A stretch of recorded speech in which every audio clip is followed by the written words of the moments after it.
Hello everyone, welcome back to ISR academy. तो आ जाओ, स्टार्ट करते हैं हम लोग अपना। आज क्वेश्चन सॉल्विंग का डे है जिसके अंदर हम लोग सॉल्व करने वाले हैं सर्कुलर मोशन के कुछ एमसीक्यूज बोर्ड पैटर्न पे बेस्ड। क्योंकि आप सबको मालूम है कि आपके टेक्स्ट बुक में जो एमसीक्यूज दिए गए हैं गिन के 4-5 दिए गए, बट बोर्ड एग्जाम्स के लिए वो इतने इनफ नहीं है, तो हमको तो और क्वेश्चंस को प्रैक्टिस करने की जरूरत है। तो आज मैं आपको एक शीट प्रोवाइड करने वाला हूं, ठीक है। उस शीट के अंदर टोटल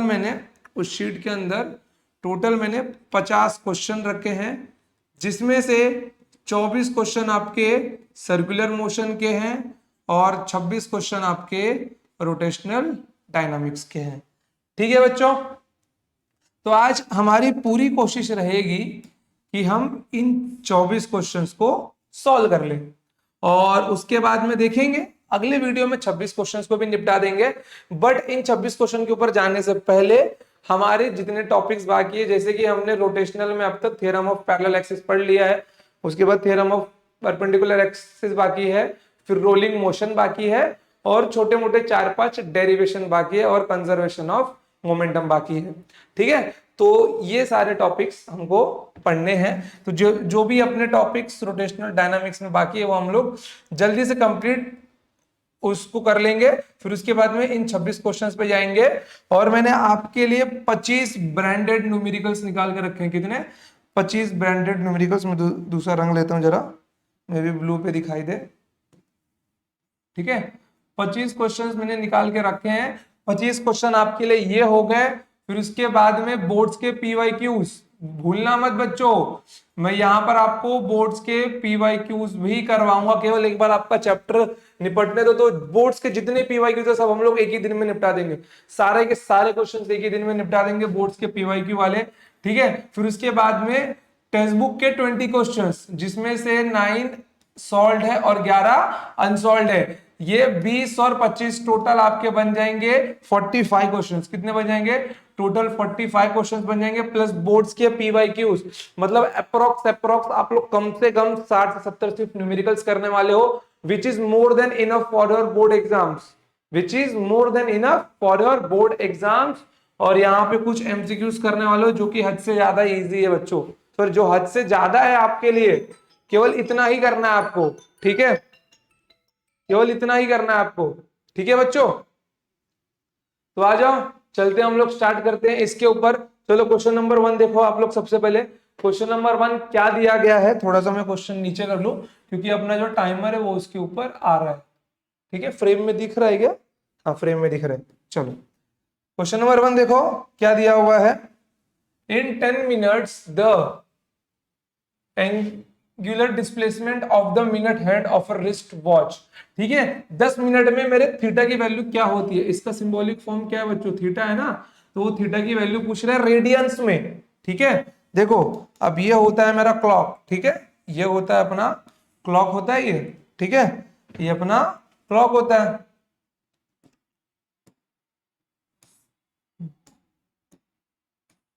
ये अपना क्लॉक होता है। और जहां तक मुझे पता है कि सबको एक बात तो कंफर्म पता ही होगी। ठीक है, सबको एक बात तो कंफर्म पता ही होगी कि क्लॉक को 12 हिस्सों में डिवाइड किया होता है। इसके बीच में एंगल होता है 360 डिग्री का। 12 हिस्से होते हैं तो एक हिस्सा कितने डिग्री का होता है? एक हिस्सा 30 डिग्री का होता है। मतलब 12 से 1 के बीच, मतलब 5 मिनट में कितना एंगल बनाता है वो? 30 डिग्री बनाता है। तो 12 से 2 मतलब 10 मिनट का एंगल। 10 मिनट में कितना एंगल बनाएगा? 60 डिग्री का बनाएगा। कोई डाउट नहीं इसके अंदर। तो 10 मिनट में भाई साहब कितना एंगल बना रहे हैं? 60 डिग्री का बना रहे हैं। तो 60 डिग्री को ही तो रेडियन में पूछा है इसने। कैसे करेंगे? पाई बाय 180 से करेंगे। वैसे तो आंसर डायरेक्ट अपना पाई बाय 3 मिल जाएगा अपने को, फिर भी आपको सॉल्व करके दिखा दे रहा हूं। ये होगा आंसर आपका पाई बाय 3 रेडियन। ठीक है, लिख लो इसको, फटाफट लिख लो। ठीक है बच्चों, लिख लिया इसको? चलो, मेरे को लग रहा है थोड़ा पेन का ना। ठीक है, ये ठीक है। चलो लिख लो इसको, कोई डाउट नहीं है। आपका आंसर ऑप्शन नंबर सी। चलिए बढ़ते हैं अगले क्वेश्चन के ऊपर। फटाफट क्वेश्चन निपटाना बच्चों। देखो एमसीक्यू को एमसीक्यू के जैसा ही करना है, ज्यादा लेंथीनेस अपने को बनाना ही नहीं है। बट फिर भी आपका फर्स्ट टाइम है तो मैं आपके लिए सॉल्यूशन दूंगा। ठीक है, फ्रेम में कर लूं जरा इसको, ठीक है, क्योंकि वहां पे अपना टाइमर भी है ना, तो शायद वो आपको दिक्कत दे रहा हो। Second question, the angular speed of a flywheel disc shape का होता है, ठीक है, making 120 RPM revolution per minute, ठीक है, तो उसका ओमेगा पूछा है भाई ने, ठीक है, उसका क्या पूछा है, एंगुलर स्पीड पूछी है।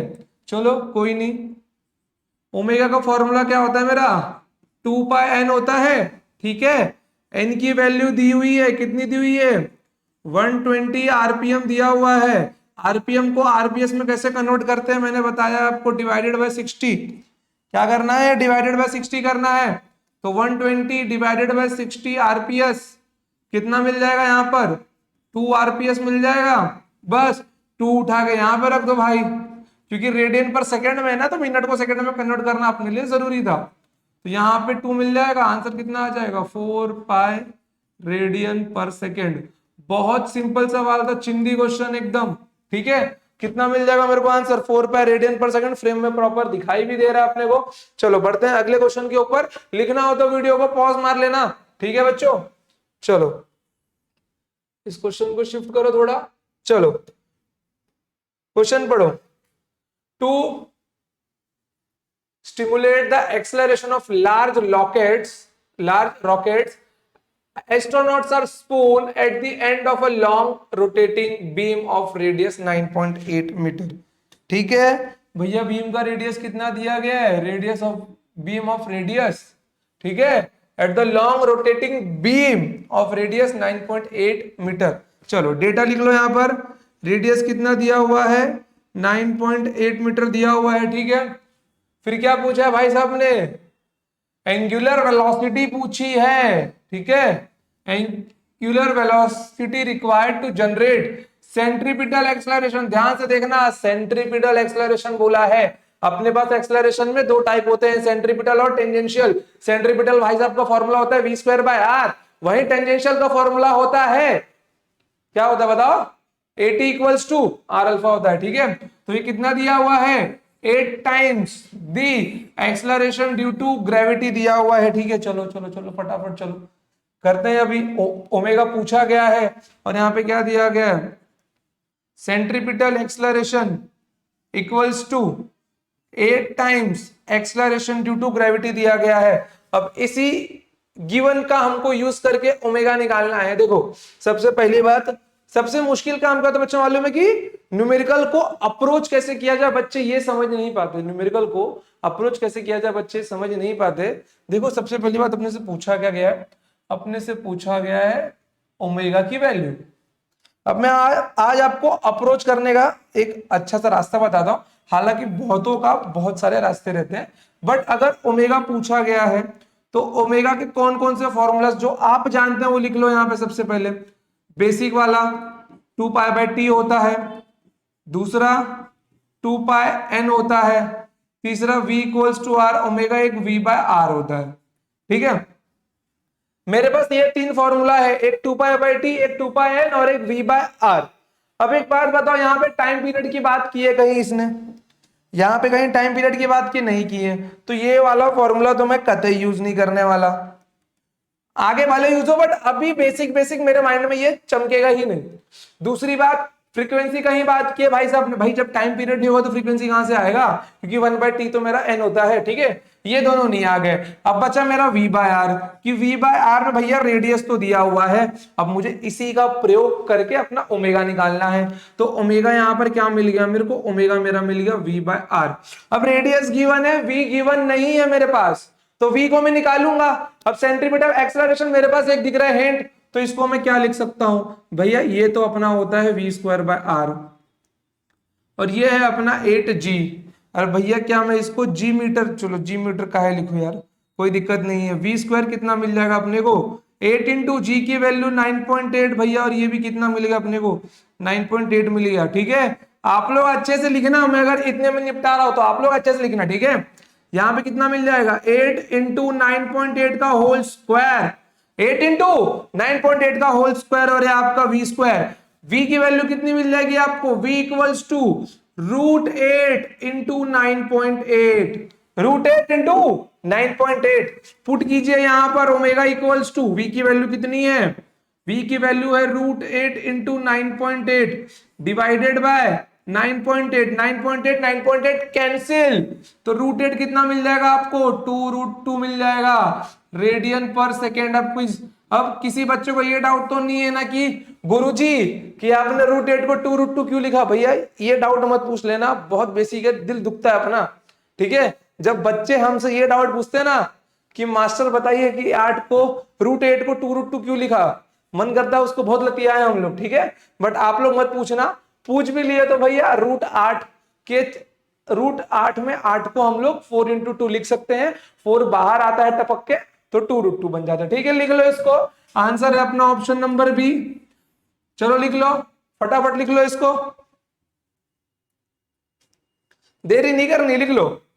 लिख लिया, चलो बढ़ते हैं अगले सवाल के ऊपर। क्वेश्चन नंबर 4 देखो क्या लिखा हुआ है, साइड में लाओ महाशय को, क्या लिखा हुआ है देखो, the centrifugal force is called as pseudo force because the centrifugal force, ध्यान देखना, इसने सेंट्रीफ्यूगल फोर्स बोला इसने, ठीक है छोटू, ठीक है। Is called as pseudo force, pseudo force माने भैया क्या होता है, सूडो फोर्स माने होता है नकली फोर्स, ठीक है। This is not a real force, pseudo force is not a real force because centrifugal को सूडो फोर्स क्यों बोला जाता है, 4 ऑप्शन दिया गया है। It is in the accelerated frame of reference, it is opposite to the centripetal force. भाई साहब ये आंसर तो कभी होगा ही नहीं, मैंने आपको जब सेंट्रीपिटल और सेंट्रीफ्यूगल सिखा रहा था मैंने तभी आपको बता दिया था, क्या बताया था कि सेंट्रीपिटल और सेंट्रीफ्यूगल एक्शन रिएक्शन पेयर नहीं बनाते, ऐसा मन में भ्रम आप लोग रखना ही मत, ठीक है।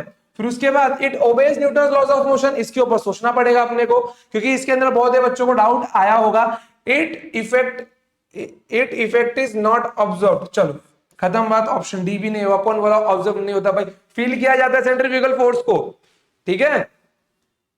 अब आ जाओ, अब बचे 2 option, it is in the accelerated frame of reference, भैया हो सकता है क्योंकि अगर सेंट्रीफ्यूगल फोर्स है तो एक्सेलरेशन होगा ही वहां पर, और भैया अगर एक्सेलरेशन है तो फ्रेम ऑफ रेफरेंस तो अपना एक्सेलरेटेड होगा ही, ठीक है। फिर उसके बाद में it obeys Newton's laws of motion, अब यहां पे ट्रिक हो गया, ठीक है।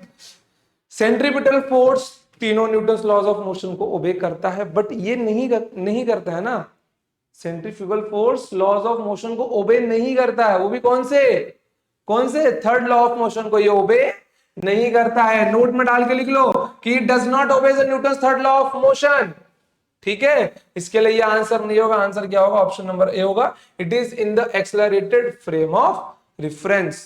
कोई प्रॉब्लम इसके अंदर आपको, कोई प्रॉब्लम नहीं है। चलो बढ़ते हैं आगे, बढ़िया सवाल है, बोर्ड के देखो, बोर्ड के लेवल का सारा क्वेश्चन है, एक बार इसको कर लिया ना यार और बोर्ड के पीवाईक्यू लगा लो, बच्चा मैं सीरियसली बोल रहा हूं, इससे मोर देन इनफ कुछ नहीं है, इसके बाहर आपका जाएगा ही नहीं, ठीक है। क्वेश्चन आपको खुद से करना है, दू मैं, चलो 30 सेकंड का टाइमर लगाता हूं मैं, खुद से कर लो आप लोग। यहां पर कहां गया टाइमर आपका, चलो टाइमर मैं लगा दे रहा हूं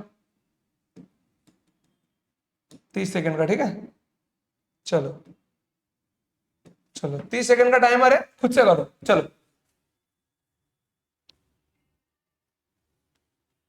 खुद से करो।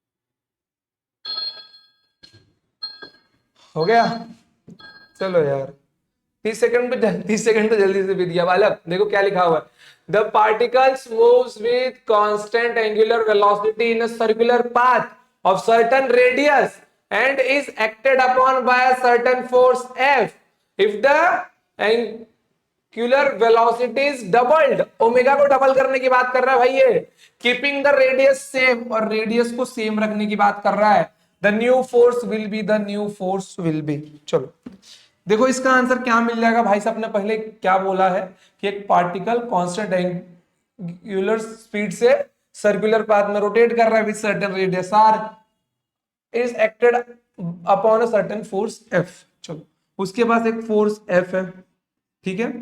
भाई साहब ने डबल क्या किया है, ओमेगा को डबल किया है, तो मेरे अपने एफ के फॉर्मूले में भी मैं ओमेगा यूज करने वाला हूं, एम आर ओमेगा स्क्वायर रखने वाला हूं मैं यहाँ पे। भैया ये मेरा आर नहीं है, अपना आर ऐसा होता है, ठीक है, ओमेगा स्क्वायर। अब भैया क्या बोला है, if the angular velocity is doubled, मतलब मैं नया अगर एंगुलर वेलोसिटी ओमेगा 1 लेता हूं और इसको डबल कर दूं किससे, पिछले वाले से, रेडियस सेम रख के, तो नया फोर्स कितना होगा भाई साहब, F2 कितना होगा। वो सीधा सीधा पूछ रहा है कि F2 F1 के कितने टाइम्स होगा, F2 F1 के कितने टाइम्स होगा। चलो आ जाओ, अब एक कॉमन चीज देखो यार बालक, सीधी सी बात है, मास और रेडियस कांस्टेंट है तो F is directly proportional to omega square, F1 is directly proportional to omega 2 square. कोनो दिक्कत वाली बात है नहीं, दोनों का रेशियो ले लो, ठीक है, दोनों का रेशियो ले लो, F2 बाय F1। क्या क्या मिल जाएगा यहां पर देखो, अरे ये F1 है, ओमेगा 1 आएगा बे, ओमेगा, अरे F2 कौन ले लिया बालक, रुको यार,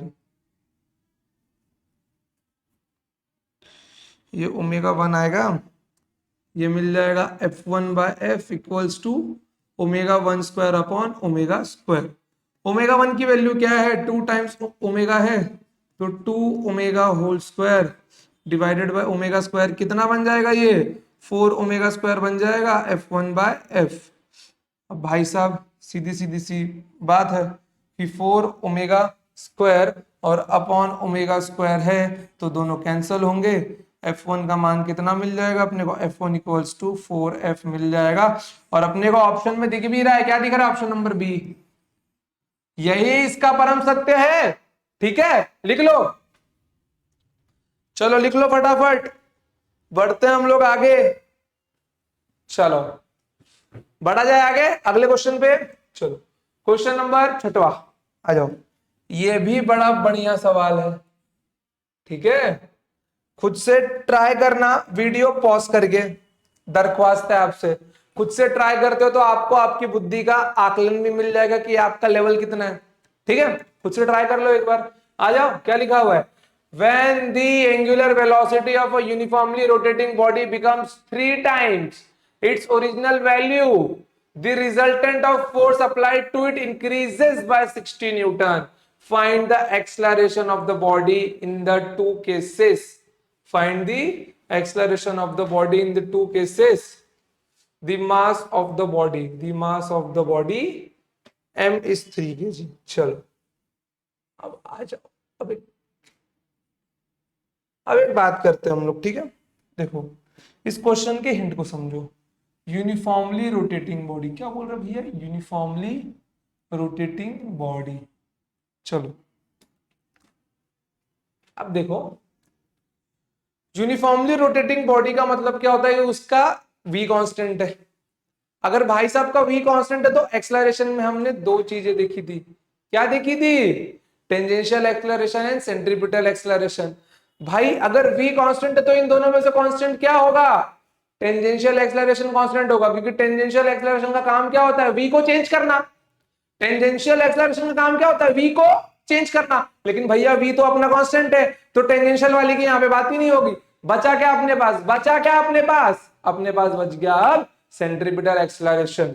अब या उसको ले लो या फिर इसने सिर्फ एक्सेलरेशन बोला है तो take mass into acceleration, but हम सेंट्रीपिटल एक्सेलरेशन को यहाँ पे कंसीडर करने वाले हैं, क्योंकि मैं एक्सेलरेशन में यहाँ पर v स्क्वायर बाय r या फिर r ओमेगा स्क्वायर यूज करूंगा, क्योंकि इसने एंगुलर वेलोसिटी बोल दिया है, हिंट दे दिया है भाई कि मैं ओमेगा की बात कर रहा हूं, तुम ओमेगा यूज करो, ठीक है। चलो ओमेगा की बात की है तो मैं ओमेगा यहां पे ले लेता हूं, नया वाला ओमेगा, ओमेगा 2 कितना होगा, ओमेगा 2 मेरा होगा 3 टाइम्स ओमेगा 1, ओमेगा 2 कितना होगा मेरा, 3 टाइम्स ओमेगा 1 होगा, ठीक है, of its original value. The resultant force मैं F2 मान लेता हूं, F2 is increase by 16 newton. अरे भैया force applied to it increase by 16 newton, मतलब ये पिछले वाले से 16 न्यूटन बढ़ जाएगा, बढ़ जाएगा। अब एक्सेलरेशन पूछा है भाई दो केसेस में, देखो दो केसेस कौन कौन से दिए हुए हैं, दो केसेस पहले पहचानो।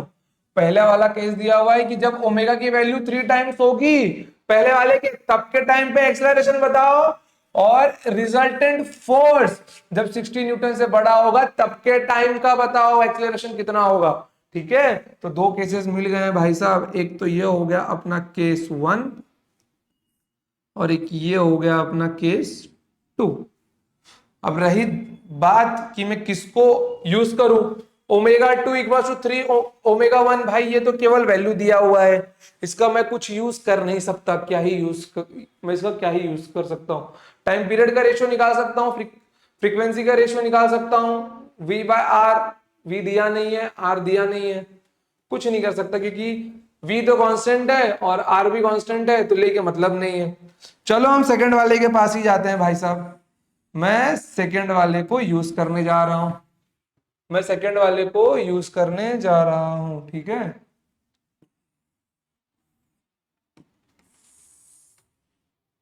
अरे क्या पूरा काहे नहीं आ रहा है यार, अब क्या लतिया है इसको, तब जाके पूरा आएगा।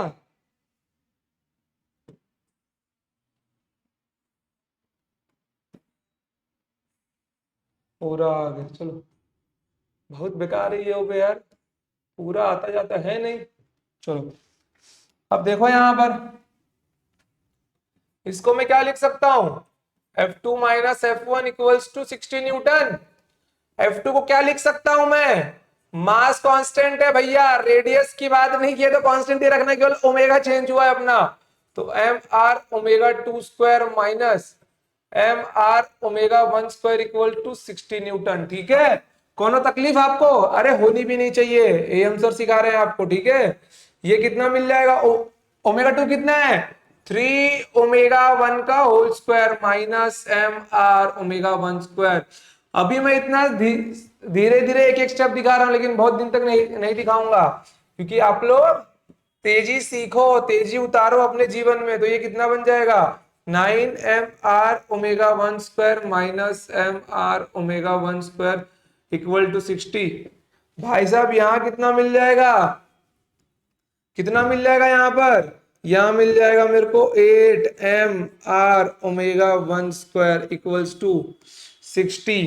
ठीक है, तो यहाँ पे M R omega 1 square equals to कितना मिल जाएगा, 60/8 कितना मिल जाएगा, 8 7 56 बचा 4.045 मतलब 7.5। ऐसे आप लोग भी सीखो। ठीक है, तो ये मेरा आ गया एम आर ओमेगा 1 स्क्वायर। अब यहां से मुझे भाई साहब चाहिए एक्सलरेशन, तो आर ओमेगा 1 स्क्वायर क्या है मेरा, एक्सलरेशन ही तो है, तो R omega 1 square equals to 7.5 upon M. ये भाई साहब मेरे एक्सलरेशन है, इसको नाम A1 दे देता हूं मैं, दो केसेस है तो एक A1 मिल गया मेरे को, तो 7.5 अपॉन 3 kg कितना मिल जाएगा, ये 2.5 मीटर पर सेकेंड स्क्वायर। A1 की वैल्यू मुझे मिल गई, कोनो तकलीफ नहीं है ना भैया। अब देखो 2.5 ये ऑप्शन में नहीं है तो इसको निकाल दो अभी, ये ऑप्शन में भी नहीं है तो इसको निकाल दो अभी। अब बचे मेरे दो ऑप्शन, एक में 2.5 है, एक में 7.5 है, एक में 2.5 है, एक में 22.5 है, तो भैया अब 2.5 तो कंफर्म है, बचा 22.5 मेरे को कंफर्म करना है। चलो आ जाओ, अब उसके ऊपर भी चलते हैं हम लोग। ठीक है, चलो उसके ऊपर भी जाएंगे बाल को, दिक्कत मत लो यार, जब तक हम यहाँ हैं आपको तकलीफ होने नहीं देंगे। ठीक है, अब ये वाला केस बाकी है, इसमें से निकालना है मुझको। देख लो यहाँ पर, यहाँ पे क्या लिख सकता हूं मैं, यहां पे लिख सकता हूं मैं M R omega 2 square equals to M into A2, क्योंकि दोनों तो फोर्स है ना, दोनों तो फोर्स है, दोनों को मैं बराबर बराबर कर सकता हूं। ठीक है, दोनों को मैं बराबर कर सकता हूं, कोई दिक्कत वाली बात है नहीं मेरे लिए। चलो ये m हो गया, यहां से कितना मिल जाएगा मेरे को, ये देखो, अब कोई यहां से मास मास कैंसिल मत कर देना का, तो सिर्फ A2 equals to R omega 2 square बचेगा, अपने को एक्सेलरेशन की वैल्यू चाहिए। तो यहां से ये एम आर ओमेगा 2 कितना है मेरा, 3 ओमेगा 1 का स्क्वायर है, और ये कितना है मास इनटू एक्सेलरेशन। ठीक है, एम इंटू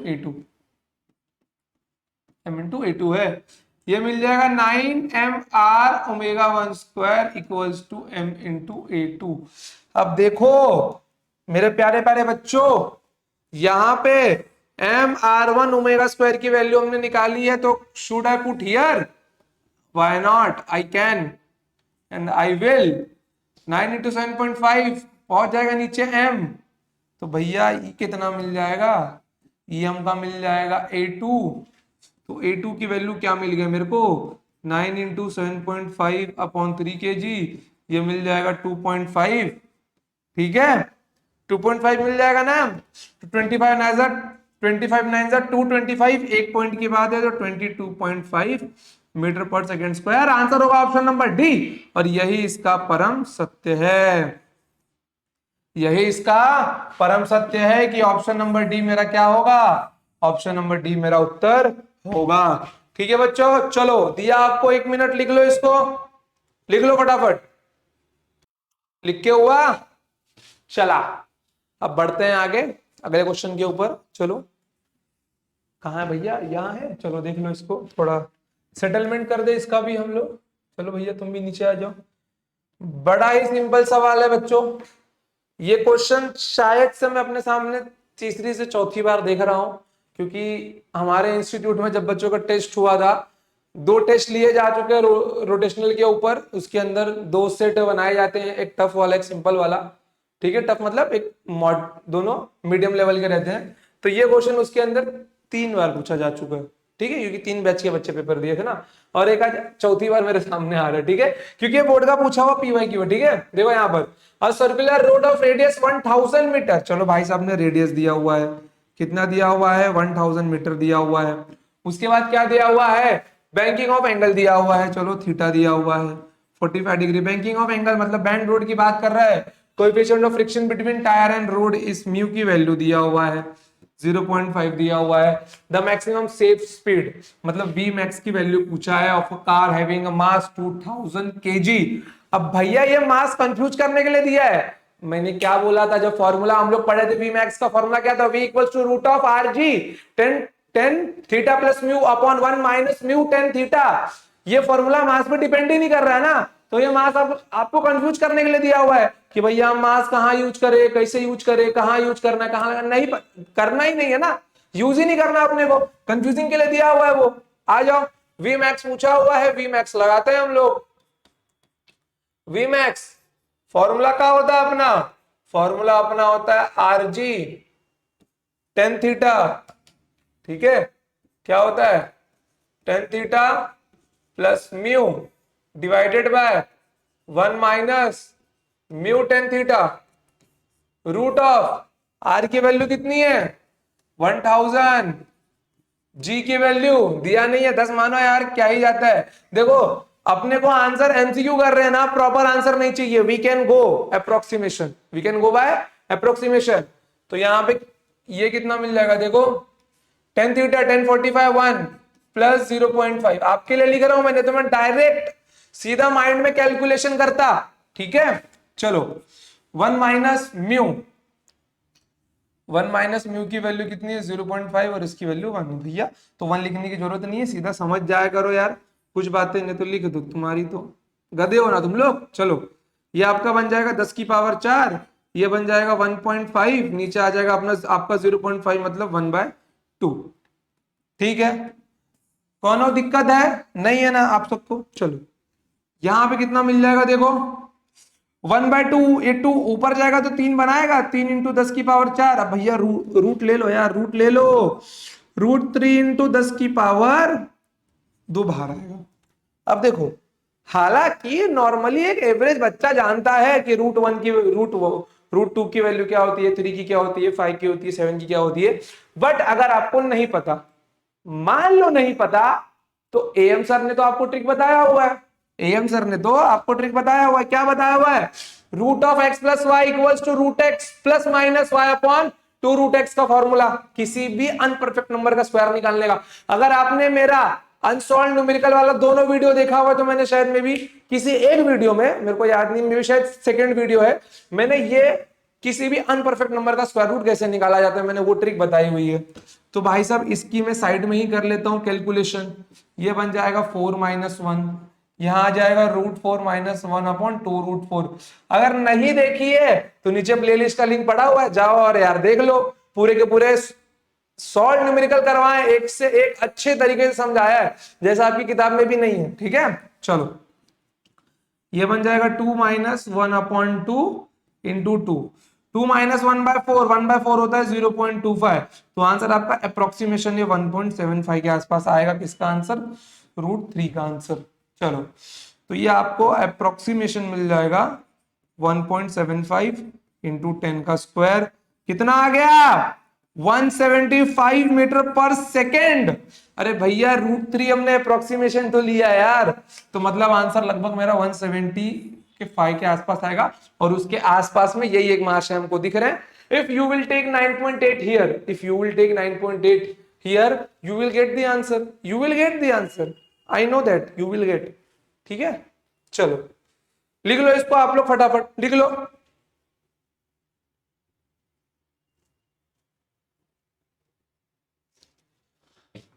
लिख लिया? चलो बढ़ते हैं क्वेश्चन नंबर 8वें के ऊपर। ठीक है, बढ़ते हैं 8वें के ऊपर। देख लो 8वां वाला। A road is bent at an angle of 0.01 radian if the radius of road is 80 meter. If the radius of the road is 80 meter, then safe speed for the driver will be। अरे भाई साहब friction की बात की है इसमें? नहीं की है। तो भैया वो सेफ स्पीड के फॉर्मूले में से फ्रिक्शन निकालने पे कौन सा फॉर्मूला बचता था अपना? V equals to RG tan theta. बचता था कि नहीं बचता था? बचता था। ये फॉर्मूला और कहां मिला था? कोनिकल पेंडुलम में मिला था। और कहां मिला था? बेंडिंग ऑफ साइक्लिस्ट में मिला था। और यहां मिला है अपने को। चलो कुछ नहीं करना। अब यहाँ पे एक नई चीज आप लोग सीखेंगे जो मैं आपको डिस्टेंस डिस्प्लेसमेंट में सिखा चाहूंगा, जब मैं आपको स्टार्टिंग में सिखा रहा था। जो मैं आपको स्टार्टिंग में सिखा रहा था मैंने वहां पे सिखा दिया था। आर की वैल्यू क्या है भाई साहब? कहाँ गई? कुछ दिया हुआ नहीं है क्या? अच्छा 80 मीटर दिया हुआ। जी की वैल्यू 10 लेने को खुद से बोल दिया ये लोग ने। 10 एंगल कितना दिया हुआ है? 0.01 रेडियन दिया हुआ है। चलो तो 0.01। आप लोगों के मन में आ रहा होगा गुरु जी हमको तो भाई 1045 पता है, 10 पता है, 1090 पता है, 1030 पता है, 1060 पता है, 10 0.01 नहीं पता है। अरे गधो, क्लास 11 में पढ़े नहीं थे एक प्रॉपर्टी? या मैंने तो बताई थी ना स्टार्टिंग में। If theta is very small, याद कर लो। अगर नहीं पता है तो याद कर लो, memorise it. If theta is very small, ठीक है, if theta is very small, then sin theta is equals to theta, cos theta is equals to 1 and tan theta is equals to theta। समझ गए? कोनो दिक्कत नहीं। तो tan theta किसके बराबर होगा? थीटा के बराबर होगा। चलो मान लो मैंने मान लिया sin 0, तो sin 0 किसके बराबर होता है? 0 के बराबर होता है ना, मतलब एंगल के बराबर पहुंच गया ना वो। क्यों? क्योंकि एंगल बहुत छोटा है। तो ये tan 0.01, क्योंकि tan 0 भी 0 होता है, एंगल के बराबर पहुंच गया अपने। तो tan 0.01 की वैल्यू क्या होगी? 0.01 होगी। कितना मिल जाएगा आंसर? कितना मिल जाएगा? ये मेरे को मिल जाएगा 800 इंटू 0.01। ठीक है, यह आ जाएगा √8। ठीक है, मतलब 2√2 मिल जाएगा। 2√2 चाहिए तो ऐसे कर लो। अप्रोक्सीमेशन इसकी वैल्यू क्या होती है? 1.414 होती है। तो अप्रोक्सीमेट आपका आंसर 2.828 के आसपास आएगा। मीन्स ऑप्शन नंबर ए। ठीक है, 2.8 मीटर पर सेकेंड। नहीं तो आप लोग √8 की वैल्यू तो मेरे वाले ट्रिक से भी निकाल सकते हो। क्या लिख सकते हो इसको?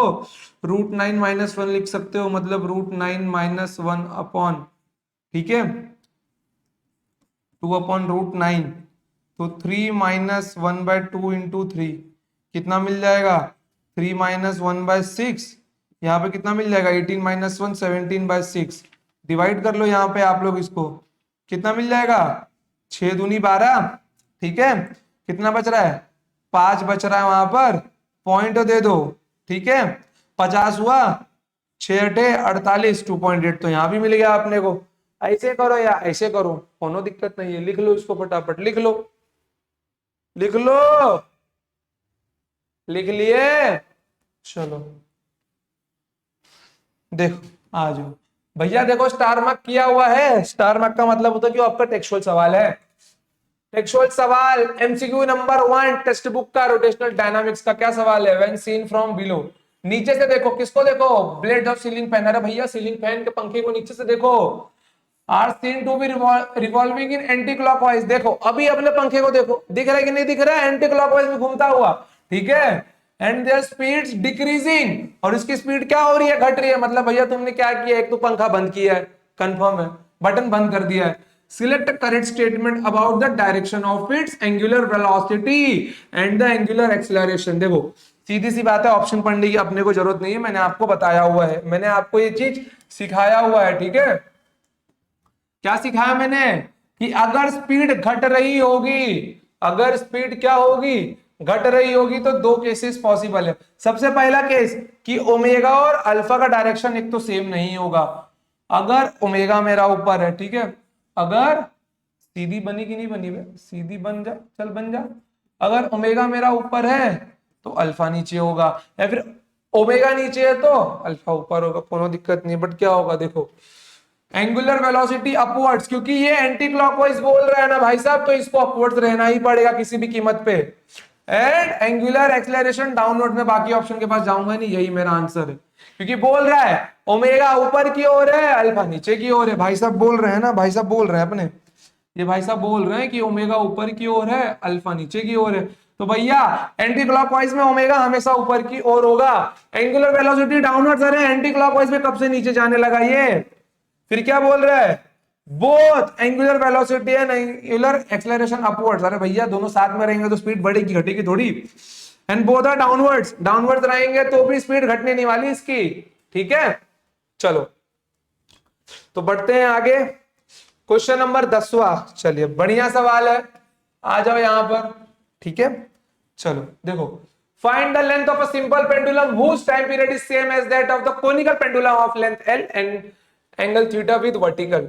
चलो अब देखो यहां पर क्या बात होती है ना, कोनिकल पेंडुलम में क्या होता है कि मेरा जो पेंडुलम है बॉब एक कोन बनाता है, जहां पे थीटा की वैल्यू क्या होती है, यहाँ पे थीटा मेरा होता है कुछ, तो something there will be a something theta. तो मेरा फॉर्मूला होता है t equals to 2 pi root of l cos theta upon g। क्या फॉर्मूला होता है, ये होता है मेरा कोनिकल पेंडुलम का, ठीक है। TCP लिख रहा हूं मैं यहाँ पे, 2 pi root of l cos theta upon g। भाई साहब मैं अगर सिंपल पेंडुलम की बात करता हूं, तो सिंपल पेंडुलम की बात करता हूं तो उसके पास तो स्टार्टिंग में थीटा नहीं होता, ठीक है, उसके पास स्टार्टिंग में थीटा नहीं होता। कोनिकल पेंडुलम भी एक सिंपल पेंडुलम ही होता है जब तक वो कोन नहीं बनाता या हॉरिजॉन्टल सर्कल में रोटेट नहीं करता, ठीक है। तो यहां पर अगर मैं इसको सिंपल पेंडुलम बोलना चाहता हूं तो स्टार्टिंग में तो मेरे को थीटा अपना कितना रखना होगा, 0 डिग्री रखना होगा, और cos 0 मेरा 1 होता है। तो यहां पर ये TCP किस में बदल जाएगा, मेरा TSP बन जाएगा। कितना बन जाएगा ये, 2 pi root of l by G बन जाएगा। या फिर इससे भी सिंपल मैं आपको बता देता हूं, आप लोग केवल याद कर लो अगर आपको इससे नहीं जाना है तो। Time period of simple pendulum क्या होता है, 2 pi root of l by g, and time period of conical pendulum क्या होता है 2 पाई, इसको टी लिखता हूं यार, क्या CPSP लिख रहा हूं, ठीक है। t equals to 2 pi root of l cos theta upon G. अब क्या बोला है, same as that of conical pendulum, दोनों का टाइम पीरियड सेम है यार। तो क्या करना है यहाँ पर, TS इक्वल्स टू टी करना है मेरे को। कितना मिल जाएगा, 2 pi root of l by G equals to 2 pi root of l cos theta upon G. तो देखो यार 2 पाई से 2 पाई कैंसिल होगा, रूट जी से रूट जी कैंसिल होगा, दोनों साइड स्क्वायरिंग कर दो, तो एल एस की वैल्यू, इसको एस एस कर देता हूँ, एल एस की वैल्यू कितनी मिल जाएगी, l cos थीटा मिल जाएगी। तो लेंथ ऑफ सिंपल पेंडुलम, ठीक है, with vertical and angle theta with the vertical कितना मिल जाएगा, l cos थीटा मिल जाएगा। कोनो दिक्कत है आपको, नहीं है, चलो बढ़ जाओ आगे। आ जाओ क्वेश्चन नंबर 11 देखते हैं हम लोग, आ जाओ क्वेश्चन नंबर 11 देखो क्या दिया हुआ है। The radius of orbit of a bob of a conical pendulum whose length is root 2 metre and time period is 2 second. आ जाओ, सवाल ध्यान से समझना कि सवाल कहना क्या चाहता है, कि पहली बात तो ये बात कर रहा है कोनिकल पेंडुलम की, किसकी बात कर रहा है, बात है भाई ये बात कर रहा है कोनिकल पेंडुलम की, ठीक है। ये बात कर रहा है कोनिकल पेंडुलम की। भैया कोनिकल पेंडुलम में क्या होता है, कोनिकल पेंडुलम में यहाँ पे एक स्ट्रिंग होती है, ठीक है, और इसके पास क्या होता है, स्ट्रिंग के पास एक छोटा सा बॉब होता है, ठीक है, जो कि अभी यहाँ पे होगा, क्योंकि अभी यहाँ पे होगा और घूम रहा होगा, ठीक है।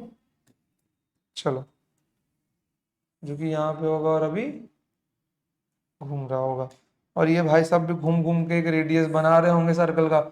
मजे में एकदम चिल लाइफ है यार इनकी। चलो देखो, लेंथ ऑफ द स्ट्रिंग दिया हुआ है L इक्वल्स टू √2 मीटर। थोड़ा सा कैलकुलेटिव है, बट अगर जल्दी करना चाहेंगे तो ब्रेन में कर भी लेंगे, कोई दिक्कत की बात नहीं है, ठीक है। रेडियस पूछा गया है कि अपने आर की वैल्यू क्या है, पूछी गई है, ठीक है। दूसरे रंग से लेता हूं मैं इसको।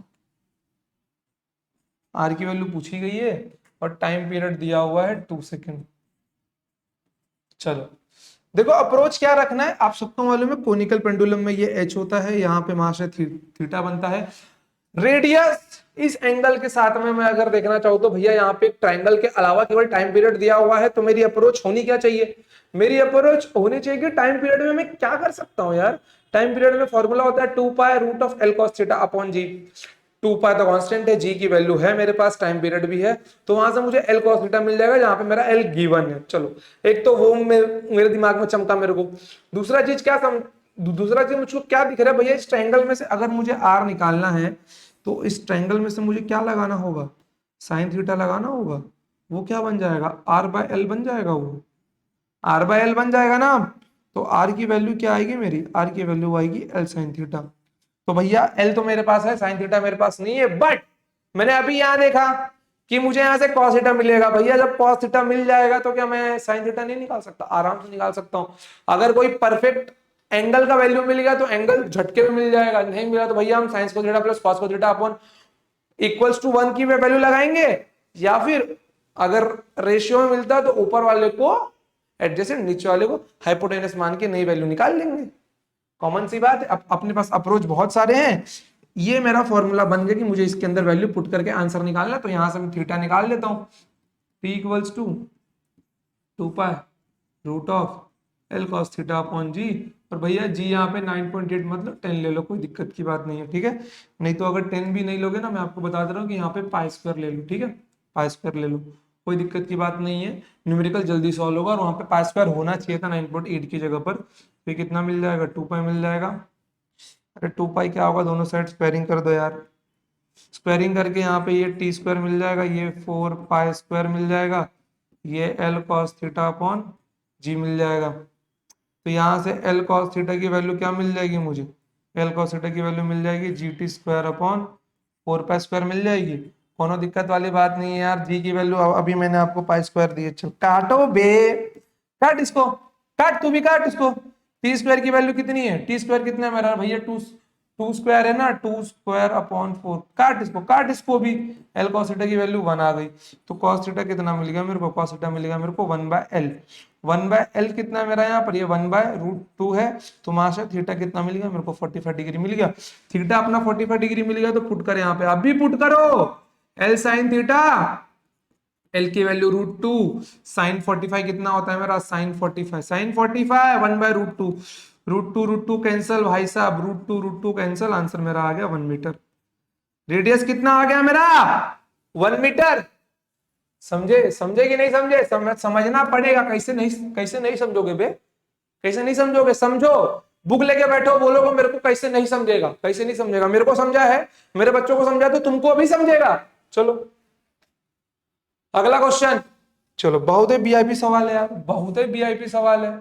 इसके अंदर अब हम लोग यूज करने वाले हैं मैकेनिकल एनर्जी कंजर्वेशन। ध्यान से सुनना, हम लोग यूज करने वाले हैं मैकेनिकल एनर्जी कंजर्वेशन।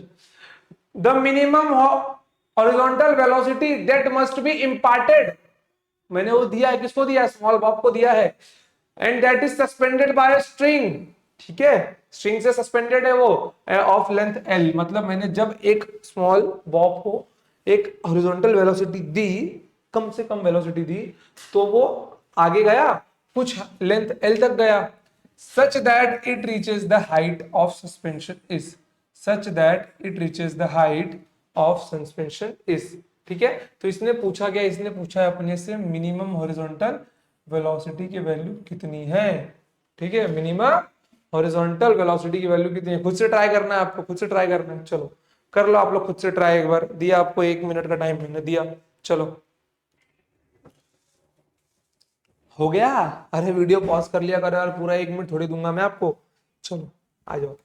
अब जिन जिन बच्चों ने वीडियो पॉज करके किया होगा वो लोग थोड़ी जगह कंफ्यूज हुए होंगे। ठीक है, वो लोग थोड़ी जगह पे कंफ्यूज हुए होंगे। क्या कंफ्यूज हुए होंगे वो लोग कि भैया सर जी देखो, सर जी देखो ये हमसे पूछा गया है सच that it reaches the height of suspension is, इसने तो हाइट पूछा है।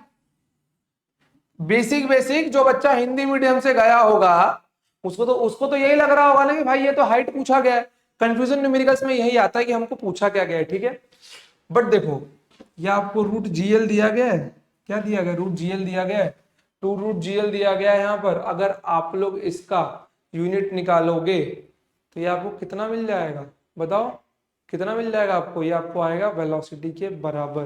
तो आपको निकालना क्या, आपको निकालनी है वेलोसिटी। क्या निकालनी है आपको, वेलोसिटी निकालनी है, समझे, क्या निकालनी है आपको, वेलोसिटी निकालनी है। चलो अभी बढ़ते हैं आगे, मिनिमम हॉरिजॉन्टल वेलोसिटी। चलो जाहिर सी बात है, मैंने माना कि भाई साहब वो बॉब यहाँ पर है। ठीक है, मैंने माना कि वो बॉब यहाँ पर है, मान लिया मैंने कि वो बॉब यहाँ पर है। ठीक है, बॉब यहाँ पर है और इसके ऊपर मैंने क्या दिया, एक मिनिमम हॉरिजॉन्टल वेलोसिटी दी।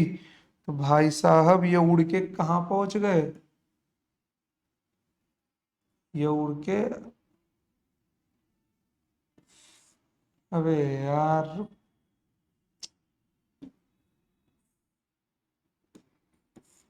तो ये कहीं यहाँ पहुंच जाएंगे। ठीक है, कहीं यहाँ पहुंच जाएंगे ये, बस ये यहाँ पर पहुंच गए, या फिर मान लो कि कुछ लेंथ एल तक पहुंच गए, ये कोनो दिक्कत वाली बात नहीं है। मान लो कि ये कोनो लेंथ एल तक पहुंच गई। ठीक है, चलो लेंथ एल तक पहुंच गए ये। अब मुझे इस वी मिनिमम की वैल्यू फाइंड करनी है, और यहाँ पे ध्यान से देखना, सच that it reaches the height H.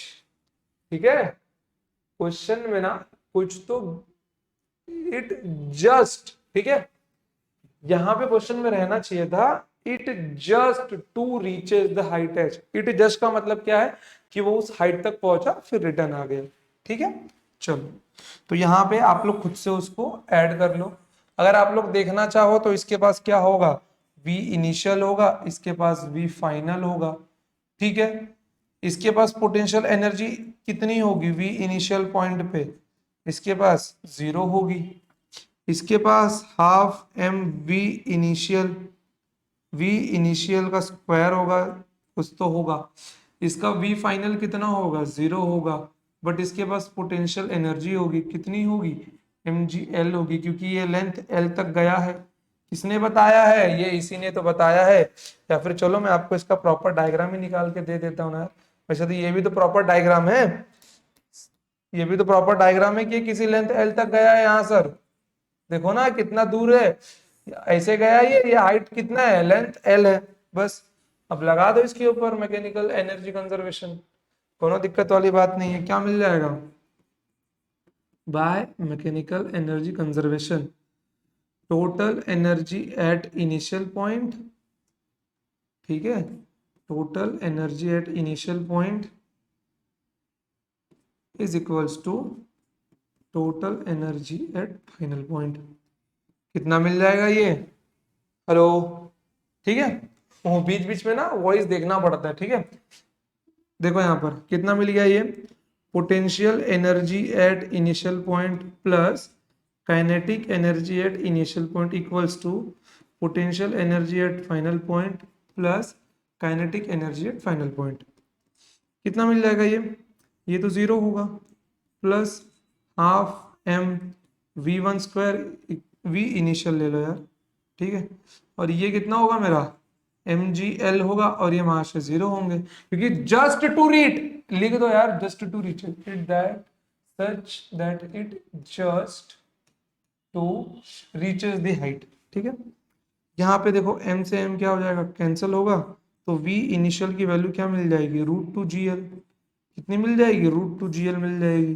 कोनो दिक्कत आपको, कोनो दिक्कत नहीं है। ठीक है बच्चों, लिख लो इसको, लिख लो फटाफट लिख लो, चलो लिख लो इसको फटाफट लिख लो,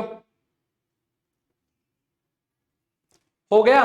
चलो देखो बच्चों, अभी क्वेश्चन नंबर 13, ये आपके टेक्स्ट बुक का सेकंड एमसीक्यू है, इसका आंसर आएगा आपका ऑप्शन नंबर सी आएगा। ठीक है, मैंने आपको फॉर्मूला बताया हुआ है। ठीक है, आप लोग इसको कैलकुलेट करके देख लेना। होमवर्क देके जा रहा हूं, हालांकि जब मैं नेक्स्ट टाइम आऊंगा, आज का मैं लेक्चर यहीं तक एंड करता हूं, जब नेक्स्ट टाइम मिलेंगे तो हम लोग बाकी 13 से 24 तक का सफर देखेंगे। हालांकि दोनों पार्ट में अपने टोटल एमसीक्यूज क्या होंगे, कंप्लीट हो जाएंगे। 14 वाला बहुत सिंपल है, ये भी होमवर्क है, स्क्रीनशॉट लेकर रख लो आप लोग। ठीक है, होमवर्क है ये भी आपका क्या है, होमवर्क है, मैं साइड में कर दे रहा हूँ। 15 वाला स्पीयर ऑफ डेथ का केस है, ये भी आपका होमवर्क है, कोनो दिक्कत की बात नहीं है। 16 वाला भी आपका होमवर्क है। बैंकिंग ऑफ रोड में अपना जो वर्टिकल कंपोनेंट होता है क्या होता है, एन कॉस थीटा किसके बराबर होता है, वो पूछा गया है यहाँ पर।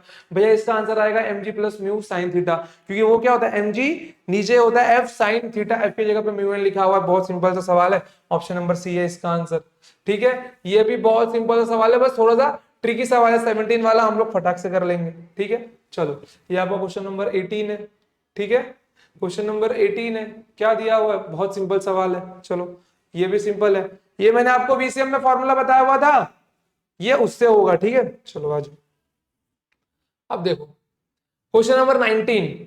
इस क्वेश्चन को मैं अभी यहां नहीं सॉल्व करने वाला हूं, मैं मुंह जबानी आपके सामने इसका आंसर निकालूंगा, और वही चीज आपको भी सीखनी है। देखो क्या लिखा हुआ है, in a conical pendulum when a bob moves in a horizontal circle of radius r with uniform speed v, the string length l describes the cone of a semi vertical angle theta, the tension in the string is।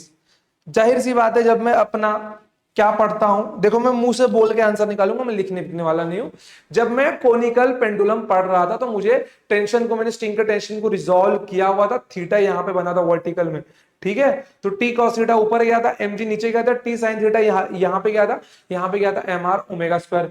तो भाई साहब यहाँ पे mr omega square कहीं नहीं दिख रहा है, टेंशन पूछा गया तो जाहिर सी बात है मैं साइन थीटा वाले टर्म को यूज नहीं करने वाला। बचा t cos theta equals to mg।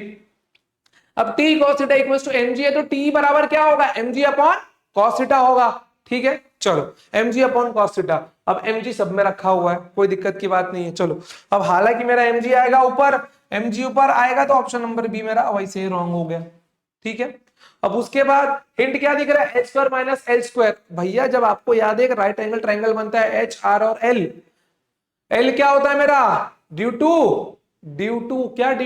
To Pythagoras theorem, L की वैल्यू क्या होती है, root of H square plus R square. तो पूरा फॉर्मूला में क्या लिख सकता हूं, L square equals to H square plus R square. तो एच स्क्वायर क्या मिल जाएगा, L square minus are square मिल जाएगा मेरे को, मैं बोल के कर रहा हूं, मैं नेक्स्ट टाइम आपको इसका सॉल्यूशन भी दूंगा। ठीक है, ये मुझको मिल गया l square minus are square, किसकी वैल्यू, एच स्क्वायर की वैल्यू। भैया अगर ये एच की बात कर रहे हो डेफिनेटली ये कॉस थीटा के साथ जाएगा, क्योंकि टी इक्वल्स टू मैंने क्या लिखा, mg अपॉन कॉस थीटा लिखा। ये एक चीज आपके लिए लिख देता हूं मैं, t equals to mg upon cos theta, जो मेरे को भी लिखना है। ठीक है, कॉस थीटा मेरा क्या होगा, हिसाब से ये मेरा बन जाएगा h बाय एल, एल ऊपर पहुंच जाएगा तो ये बन जाएगा mg l upon h। h की वैल्यू क्या मिली मुझे अभी, root of l square minus are square, option number a मेरा आंसर। समझ गए, बस क्या क्या लिखा, क्या मैंने कुछ भी नहीं लिखा, समझ गए। न्यूमेरिकल्स आपको ऐसे ही करने हैं, अप्रोच आपको ऐसा ही रखना है, कैलकुलेशन में स्पीड अप बहुत बार करना है, एक एक क्वेश्चन आपको कम से कम 10-10 बार करना है, हाथों से पेन को घिसना है, कॉपी और पेन जितना घिसोगे किस्मत उतनी ज्यादा चमकेगी आपकी। ठीक है बच्चों, चलो तो आज के लिए इतना ही, मिलते हैं नेक्स्ट टाइम। टाटा, जय हिंद, जय भारत, जय महाकाल, मिलते हैं next time, love you all.